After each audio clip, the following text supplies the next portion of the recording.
자, 이번에는 이재명 민주당 대표가 어제 먼저 윤석열 정부의 심판론 이런 것들을 역설하는 과정에서 의붓아버지 그리고 맨날 이 때리기만 하고 사랑도 없는 계모 이야기를 합니다.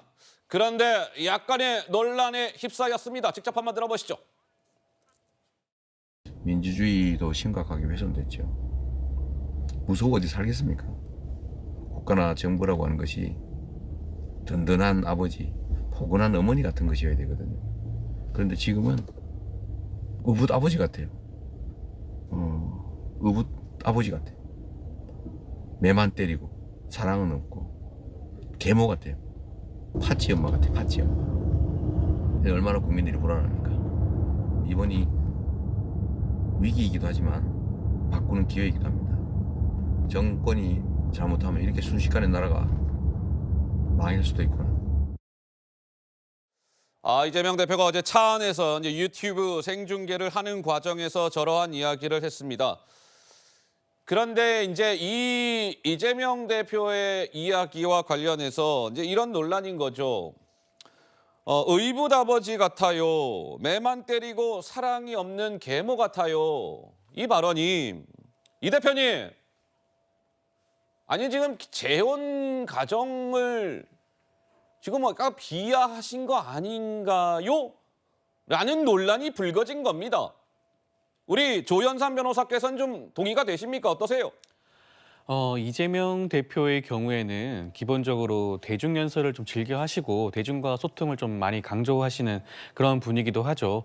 여러 가지 발언을 하다 보면 사람들에게 다소 오해를 사는 말씀도 하실 수가 있는데 저는 지금 이러한 말에 방점을 찍어야 되는 것은 의붓 아버지라든가 계모가 아니라 네. 지금 정부 여당이 국민을 외면하고 민생을 도외시한다는 그런 부분에 조금 더 초점을 맞춰서 살펴봐야 되지 않나 싶습니다.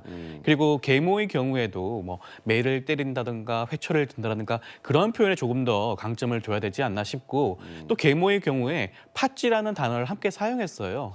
우리나라 전래동화에서 콩쥐 팥쥐 얘기 있지 않겠습니까? 거기에 나오는 못된 계모를 표현했다고 저는 생각을 해야 되지 않나 싶고 예. 아마 이러한 비판도 이재명 당대표가 적극적으로 수용을 해서 차후에 발언을 할 때 좀 달리 신중하게 더 생각을 하지 않을까 싶습니다. 자, 그런데 이제 이번에 이 의붓 아버지 계모 표현의 논란은 이재명 대표로부터 처음 나온 게 아니었습니다. 이게 언제예요? 지난해 9월. 역시도 윤석열 정부를 공격하는 과정에서 그때도 의붓 아버지라는 표현을 써서 그때도 동일한 논란이 인바가 있었습니다. 지난해 9월 발언입니다. 들어보시죠. 국민들 입장에서 보면 경제가 너무 어려운데 뭔가 든든한 아버지 같은 좀 그런 국가, 정부 이런 걸 기대하지만 지금의 국가와 정부는 회초리를 든 무서운 의붓 아버지 같은 모습이에요. 모든 권력은 국민을 위해서 사용돼야 된다.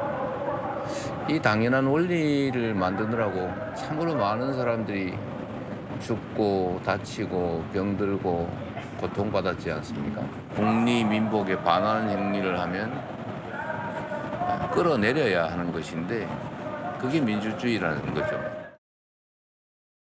자, 저 때도 이제 저러한 발언을 했고 이제 이번에 어제도 저러한 비슷한 발언을 하면서 논란이 또 한 번 좀 이어지고 있는 모양새인데 한동훈 비대위원장이 오늘 이 대표의 저 발언과 관련해서 한마디 했습니다. 이게요, 선거가 다가오면 다가올수록 몸도 뜨거워지고요. 가슴이 뜨거워집니다. 그러면 실수하기 쉬워요. 그런데 이재명 대표가 의붓 아버지 같은 황당한 말을 했습니다.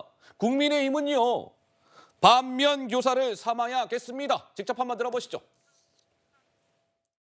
말 더 조심하자는 말씀 저희가 드립니다. 우리가 몸이 뜨거워지고 가슴이 뜨거워지면 말 실수하기가 쉽잖아요. 이재명 대표를 반면 교사 삼아주시기 바랍니다. 하루에 하나씩 정말 망언을 반복하고 있는데요. 어제는 정부가 의붓 아버지 같다라는 정말 황당한 말을 했습니다. 이건 대한민국의 재혼 가정이라든가 이런 많은 분들에게 정말 마음의 상처를 주는 얘기입니다. 언제적 얘기입니까? 콩쥐 파치 때 생각을 가지고 국민을 가르치려 들고 국민을 혼란스럽게 하고 있습니다. 정말 이래서는 안 된다고 생각합니다.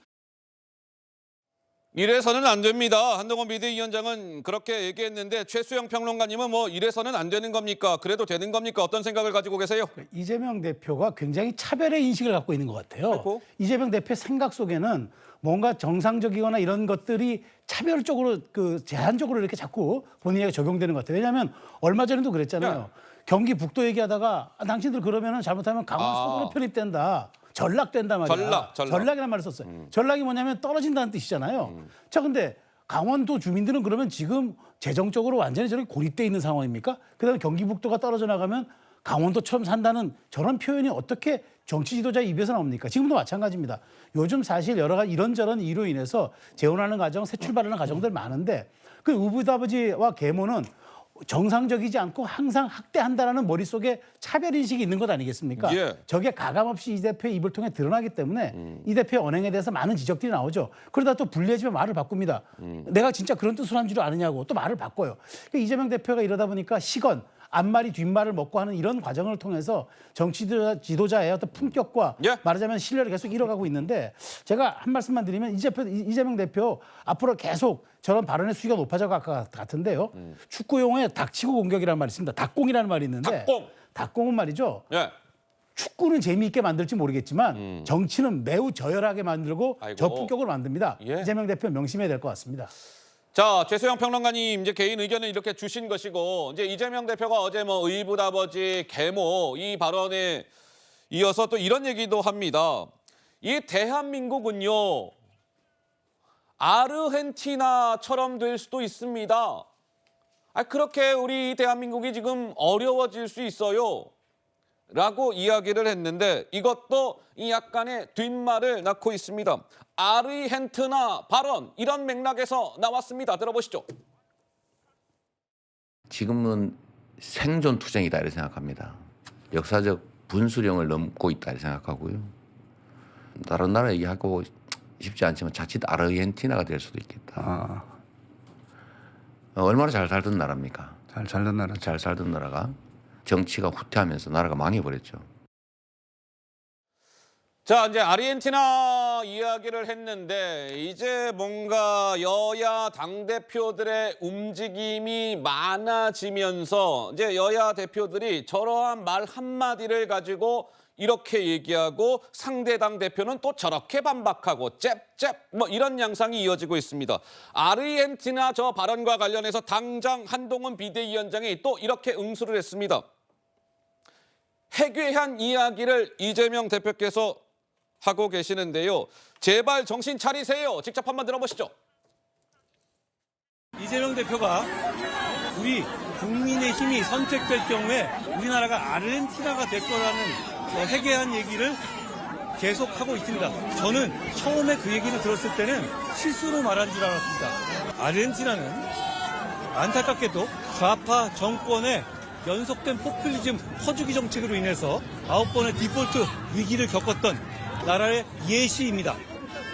이재명 대표가 하고 있는 정책들 그 결과가 그렇게 나올 것이라는 점을 상식적인 분들은 모두 이해하고 있습니다. 제발 정신 차리라는 말씀 드리고 싶습니다. 글쎄요, 이재명 대표와 한동훈 비대위원장의 생각은 지금 그래픽에도 정리가 되어 있는데 180도 다릅니다. 우리 성치훈 부의장님 한 말씀 듣고 갈까요? 그 아르헨티나를 지적한 것은 그 정치 리더십의 문제를 지적한 겁니다. 리더십이요? 정치 지도자의 리더십 때문에 정치 불안을 겪게 됐고 정치 불안이 결국 경제 위기, 경제 파탄으로 이어졌다라는 것을 지적하는 것이고요. 물론 좌파 정권이 집권했던 것은 맞습니다. 근데 좌파 정권이 단순히 이 복지 정책을 과다하게 했기 때문에 나라가 패망의 길을 걸었다. 이거는 아르헨티나 정치를 너무 단편적으로 보고 딱 보고 싶은 것만 보고 그것을 차용해서 인용하는 거라고 보고요. 아르헨티나 경제가 왜 하락의 길을 걸었는가는 다양한 분석들이 있습니다. 그 이후에 뭐 민영화의 길을 걸었던 것들 아니면 신자유주의 정책을 선택했던 것들 이런 것들도 아르헨티나 경제의 파탄의 원인 중에 하나로 지적되는 것도 있고요. 그리고 1960년대에 이런 동아시아, 한국을 비롯한 동아시아 국가들이 네. 이 수출 대체 산업화 전략을 버리고 그러니까 수입 대체 산업화 전략을 버리고 수출 전략으로 전환했던 그걸 따라가지 못했던 것도 그 실패의 원인으로 꼽기도 하고요. 다양한 분석들이 있습니다. 근데 그거에 대해서 단순히 이 복지 정책 하나로만 이야기하는 것은 그렇게 치면은 북유럽 국가들의 훨씬 복지 정책을 많이 하고 있는 북유럽 국가들은 왜 실패하지 않았습니까? 오히려 성공하지 않았습니까? 단순히 그 하나 복지 정책 하나로만 볼 게 아니라 정치 리더십의 문제 때문에 정치 불안이 경제 불안이 이어졌다. 요것을 지적하는 건데요. 근데 아르헨티나를 그렇게 좌파 포퓰리스트에 실패한 정권 그렇기 때문에 이재명 대표의 복지 정책과 연관시켜서 이야기하는 것은 너무 단편적인 것을 악용하는 것이다. 저는 이렇게 말씀드리고 싶습니다. 자, 우리 이제 성치훈 부의장의 의견은 이러하신 거고.